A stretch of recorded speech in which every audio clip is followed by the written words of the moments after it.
Sabine Socias, bonjour. Bonjour. Vous êtes consultante psychologue chez Central Test.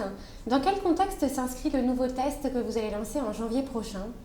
Nous avons mené des études qui nous ont révélé que les entreprises aujourd'hui subissent de grands préjudices financiers et humains dus au comportement contre-productif des collaborateurs, tels que l'absentéisme, le non-respect des règles, le manque de transparence, le manque d'honnêteté.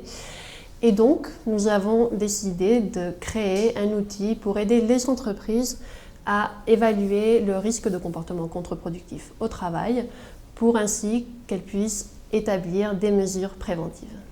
Comment ce test a-t-il été construit? Donc, le test est issu d'une démarche scientifique rigoureuse, basée sur le besoin de nos clients. Donc, entre autres, nous avons effectué une recherche théorique approfondie. Nous avons révisé les chartes éthiques de grandes entreprises et nous nous sommes également appuyés sur la norme ISO 26000 pour confirmer la pertinence de nos facteurs à niveau international. Que mesure-t-il précisément? Donc, la finalité de l'outil est d'évaluer le risque de comportement contre-productif au travail.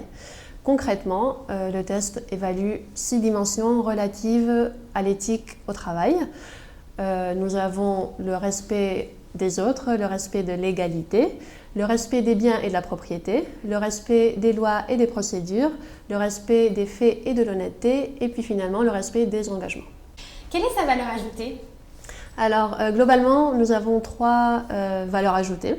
Donc, premièrement, le test mesure des attitudes et non la personnalité. Donc, par rapport aux autres tests, nous mesurons les attitudes et non la personnalité. Donc, déjà, ça augmente la valeur prédictive, la validité prédictive du test.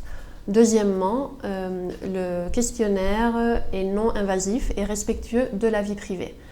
Nous mesurons uniquement des comportements au travail et donc le candidat ne se sent pas interrogé et peut donc répondre aux questions de manière plus honnête. Et troisièmement, le rapport de résultat est très positif, non moralisateur et axé sur le développement. Dans quel contexte RH peut-il être pertinent?